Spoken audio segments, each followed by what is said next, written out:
صفحہ نمبر 33، آیت نمبر ہے 96، آیت نمبر ہے 96۔ بسم اللہ الرحمن الرحیم۔ الحمد للہ رب العالمین، والصلاة والسلام على سید الانبیاء والمرسلین وعلى آلہ واصحابہ اجمعین۔ اما بعد فاعوذ باللہ من الشیطان الرجیم۔ بسم اللہ الرحمن الرحیم۔ ان الذین آمنوا وعملوا الصالحات سیجعل لهم الرحمن ودا فإنما يسرناه بلسانك لتبشر به المتقين وتنذر به قوما لدا وكم أهلكنا قبلهم من قرن هل تحس منهم من أحد أو تسمع لهم ركزا صدق الله مولانا العظيم۔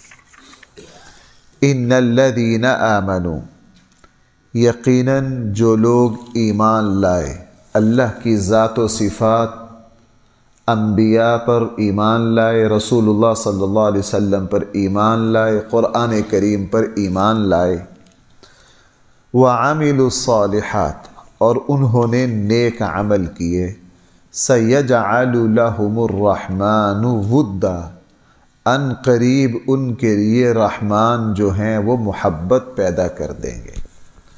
یعنی ایمان سے، نیک عمل سے اللہ تعالی ان کے لیے محبت پیدا کر دیں گے۔ جنت میں تو محبت ہوگی، دنیا میں بھی ایسا ہوگا۔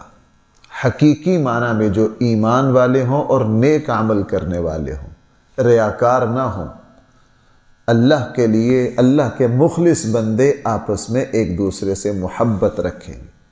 جیسا کہ حدیث مبارکہ میں رسول اللہ صلی اللہ علیہ وسلم نے فرمایا، جب کوئی بندہ نیک عمل کرتا ہے، مسلسل تقوی کی زندگی گزارتا ہے اور وہ نیکی میں آگے بڑھتا ہے، تو پھر اللہ تعالیٰ اس سے محبت کرنے لگ جاتے ہیں۔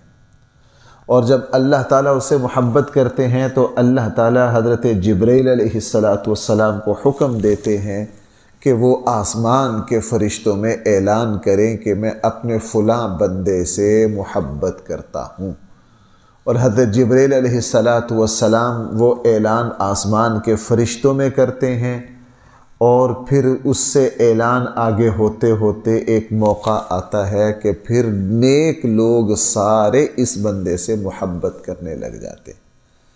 اب آپ دیکھ لیجئے ہمارے آقا صلی اللہ علیہ وسلم کی، صحابہ کرام کی، امت کے بڑے بڑے علماء کی، اولیاء اللہ کی جو محبت ہے، یہ اسی آذان جبرائیل، اعلان جبرائیل کا نتیجہ ہے، جو اللہ کے حکم سے حضرت جبرائیل علیہ السلام یہ اعلان کرتے ہیں۔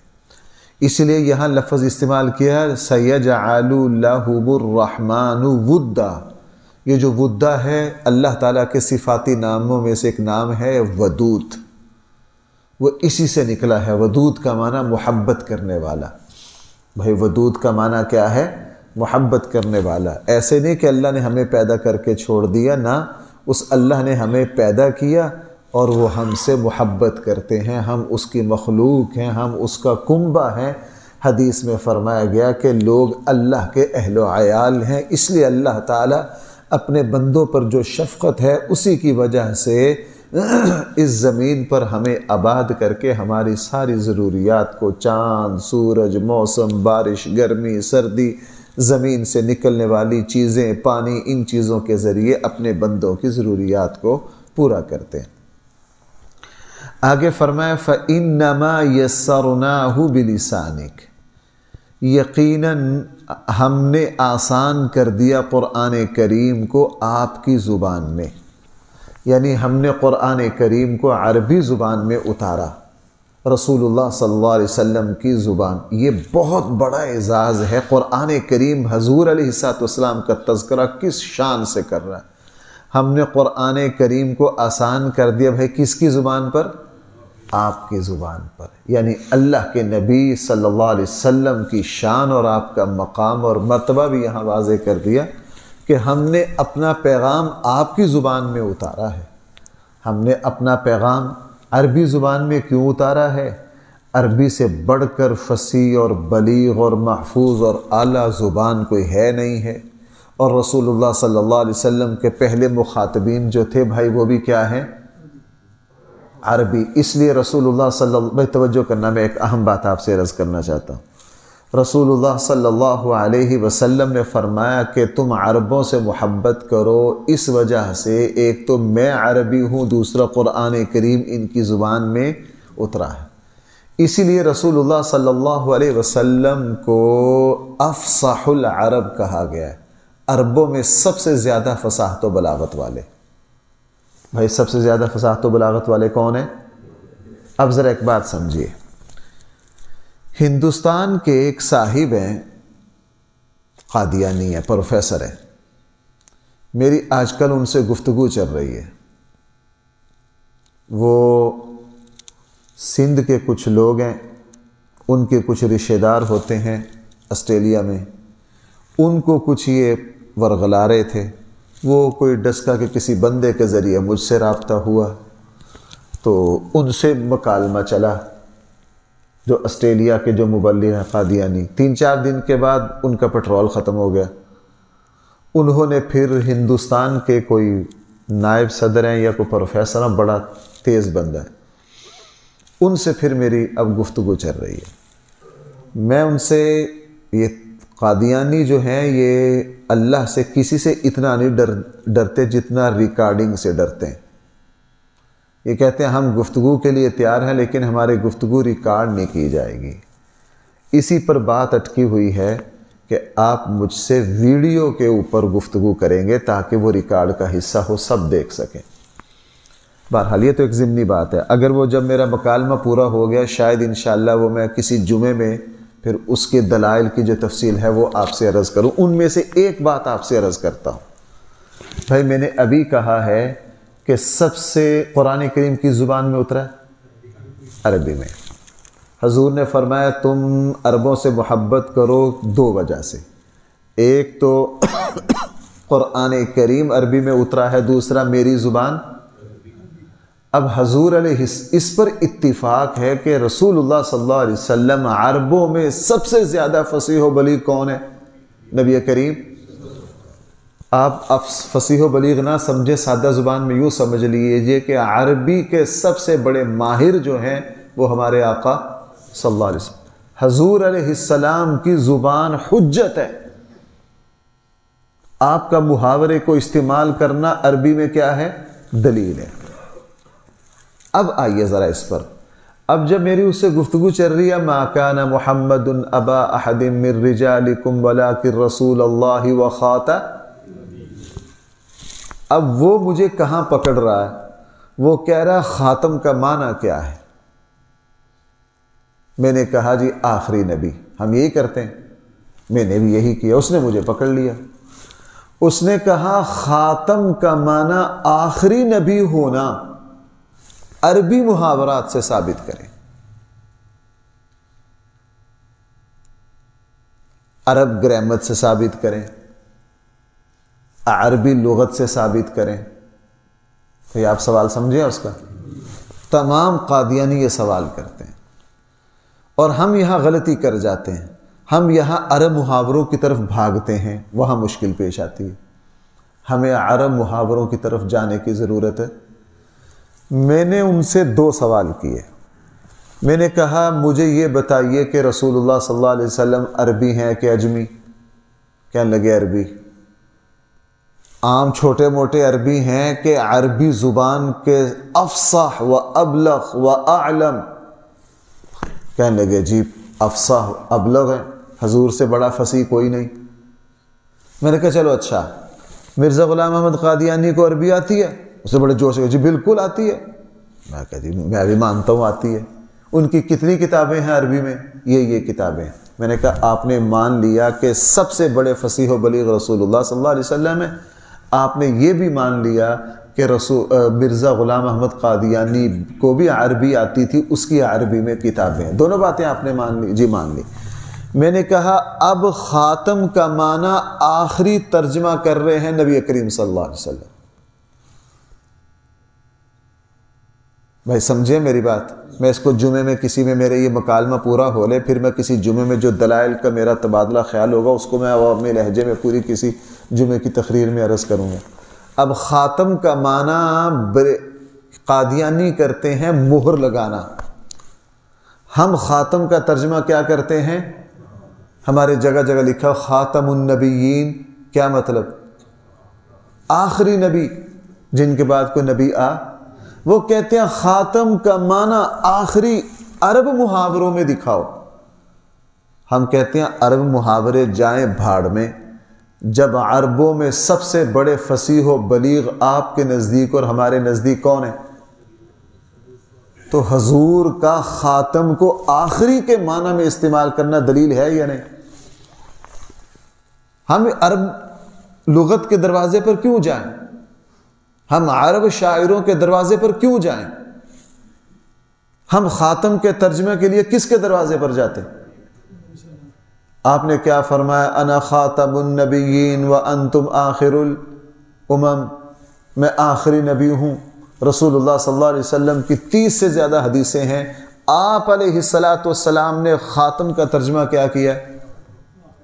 آخری نبی۔ اچھا اگلی بات، اب یہاں وہ بے بس ہو گیا، اس نے کہا تھا کہ وہ نا یہ جو بڑے بڑے پروفیسر ہیں نا قادیانی، یہ نا ہمیں نا مسجد کا ملا سمجھ کے نا ان کو مزہ آتا ہے کہ یار مولوی صاحب نے ذرا انہوں نے سوکھا جا پھنسا لواں گے، پھر ان کو نا اپنے لوگوں کو ورغلانے کا موقع ملتا ہے۔ میں نے کہا اگلی بات، آپ نے ابھی کہا مرزا غلام احمد قادیانی کو عربی آتی ہے، اس کی عربی میں کتابیں بھی ہیں، بالکل ہیں۔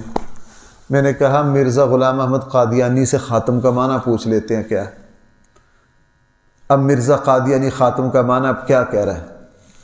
کہہ رہا ہے کہ میرے ماں باپ کے یہاں پہلے یہ اولاد ہوئی، پھر یہ اولاد ہوئی، پھر یہ ہوئی، پھر میری بہن جنت بی بی ہوئی، پھر میں خاتم الاولاد ہوا۔ کیا؟ یعنی میں اپنے ماں باپ کی آخری خاتم الاولاد، عربی ہے خاتم مضاف ہے، اولاد مضاف الیہ، یہاں اضافت استعمال ہوئی ہے، خاتم الاولاد ہوں۔ یہ لفظ کس نے استعمال کیا؟ میں نے کہا آپ نے ابھی مانا مرزا قادیانی کو عربی آتی ہے اور اس کی عربی میں کتابیں، وہ خود کہہ رہا ہے میں خاتم الاولاد ہوں۔ اب اس کا ترجمہ کرو مہر، میں اپنے ماں باپ کی اولاد کی مہر ہوں، کرو ترجمہ۔ کیا ترجمہ کرو گے؟ میں اپنے ماں باپ کی، اور آخری اولاد ہے اپنے ماں باپ کی۔ میں نے کہا جناب جس کو ہم نبی مانتے ہیں اور آپ بھی نبی مانتے ہیں رسول اللہ صلی اللہ علیہ وسلم کو، میں نے حضور علیہ السلام سے خاتم کا معنی آخری آپ کو دکھا دیا ہے، اور تم جس بدبخت کو نبی مانتے ہو اور یہ بھی مانتے ہو کہ اس کی عربی آتی ہے، یہ بھی مانتے ہو کہ اس کی کتابیں عربی میں ہیں، تو بھائی وہ کیا ترجمہ کر رہا؟ خاتم الاولاد کا ترجمہ کیا کیا ہے؟ اما کان محمد ان کا ترجمہ کیا۔ تو آج چوتھا دن ہے وہ جناب خاموش ہے۔ میں ابھی نماز سے پہلے بھی میسج کر کے آیا بھائی 4 دن ہو گئے، گفتگو آگے نہیں چل رہی، آگے چلاؤ ذرا۔ اب یہاں آ کے مجھے لگتا ہے ان کا بھی اب پٹرول ختم ہوگا۔ بات کہاں بھائی، میری بات سمجھ پائیں؟ یہ میرا مکالمہ ذرا پورا ہو لے تو میں انشاءاللہ کسی جمعے میں نا ان کے دلائل اسی طرح جو ٹیکنیکل باتیں انشاءاللہ وہ کسی جمعے کی تقریر میں تفصیل سے عرض کروں گا۔ تو بات یہاں سے چلی تھی، ہم نے قرآن کریم کو کس کی زبان میں آسان کیا؟ تو اب اللہ کے نبی ایک لفظ کا ترجمہ کریں، کسی کی مجال ہے کہ اس ترجمے کو نہ مانے؟ یہاں سے مجھے کہ اللہ فرما رہے ہیں ہم نے قرآن کس کی زبان میں اتارا؟ تیری زبان میں اتارا۔ اس لیے بھائی قرآن جو ہے یہ لب و لہجہ کس کا ہے؟ قریشیوں کا۔ ایسے ہے کہ نہیں؟ یہ مکہ والوں کا لب و لہجہ تھا۔ قرآن کریم عربوں میں کئی لہجے تھے، لیکن اللہ تعالیٰ نے قرآن کریم زبان اتارا ہے قریشیوں کے لب و لہجے میں۔ تو ہمیں کسی عرب شاعر کے کسی معنی میں دلیل کی ضرورت ہی نہیں۔ ہمارے نزدیک ہمارے آقا صلی اللہ علیہ وسلم کا کسی لفظ کو کسی معنی کے لیے استعمال کرنا ہمارے لیے کیا ہے؟ دنیا کی ساری لغتیں اور لسان العرب پڑھی ہے 16 جلدوں میں ہماری لائبریری میں، یہ عربی کی شاہکار لغت ہے۔ اس طرح کے 16 جلدیں کسی لفظ کا کوئی معنی کریں، ہم نہیں لغت والوں کی مانتے، چونکہ افصاح العرب کون ہے؟ نبی کریم صلی اللہ علیہ وسلم۔ آپ علیہ السلام نے جس لفظ کو جس معنی میں استعمال کیا ہمارے لیے وہ حرف آخر ہے۔ خاتم ما کان محمد ابا احد من رجالکم ولکن رسول اللہ وخاتم النبیین۔ خاتم کا معنی آخری ترجمہ کس نے کیا؟ نبی کریم صلی اللہ علیہ وسلم نے کیا ہے، اللہ تعالیٰ نے کیا ہے۔ اللہ کے قرآن میں جب یہ آیت اتری، اس آیت کو پڑھنے کے بعد رسول اللہ صلی اللہ علیہ وسلم کا اعلان ہے انا خاتم النبیین۔ بہرحال لِتُبَشِّرَ بِهِ الْمُتَّقِينَ، ہم نے قرآن کریم آپ کی زبان میں اس لیے اتارا تاکہ آپ اس کے ذریعے پرہیزگاروں کو خوشخبری دیں۔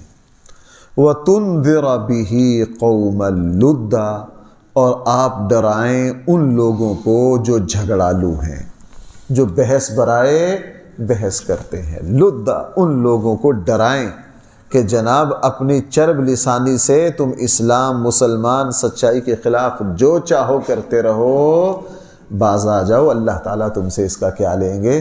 حساب لیں گے۔ اور بھائی آخر میں قرآن پھر پوری صورت کو اب خلاصہ نکال رہا، فرما رہا وَكَمْ أَهْلَكْنَا قَبْلَهُمْ مِنْ قَرْنٍ، ہم نے ان سے پہلے بہت زمانے کے لوگوں کو کیا کر دیا؟ ہلاک کر دیا۔ اہلکنا، آگے جی بات کی قرآن، هل تحس منهم من احد، کیا آپ ان میں سے کسی ایک کی کوئی حص، کوئی تھوڑی بہتی رمق، کسی کا کوئی وجود پاتے ہیں؟ جن کو ہم نے ہلاک کیا ان کے ہیں کوئی دنیا میں تمہیں ان کا کہیں پتہ چلا؟ یہ کون ہے جی؟ یہ مونو جودڑو ہے جی، یہ فلاں ہے جی، یہ ٹیکسلا کی فلانی تہذیب ہے، یہ مصر کے فرعون ہے۔ بھائی دنیا میں بڑے بڑے قلعے، بڑی بڑی تہذیبیں، بڑے بڑے آثار ہیں، لیکن وہاں رہنے والوں کا کوئی نام و نشان نہیں ہے۔ فرمایا جس کو ہم نے ہلاک کر دیا، پھر زمین پر تم جناب اس کی کوئی چیز باقی نہیں دیکھو گے۔ فرمایا او تسمع لهم رکزا، کیا تم ان کی کوئی بھنک سنتے ہو؟ رکز معمولی سی کسی کی نشانی کو کہتے ہیں، کہاں ہے وہ؟ اللہ تعالیٰ نے ان کے نام و نشان کیا کر دیے؟ مٹا دیے۔ جب اللہ کسی کو مٹا دیتے ہیں جناب زمین پر، پھر دوبارہ اس کے وجود کا سوال ہی پیدا نہیں ہوتا۔ اللہ تعالیٰ ہم سب کو قرآن کریم کا صحیح فہم عطا فرمائے۔ الحمدللہ رب العالمین، والصلاة والسلام علی سید الانبیاء والمرسلین وعلى آله واصحابه اجمعین۔ ربنا آتنا فی الدنیا حسنہ وفی الآخرة حسنہ وقنا عذاب النار۔ صلی اللہ تعالی علی خیر خلقہ سیدنا مولانا محمد وآلہ واصحابہ اجمعین برحمتک۔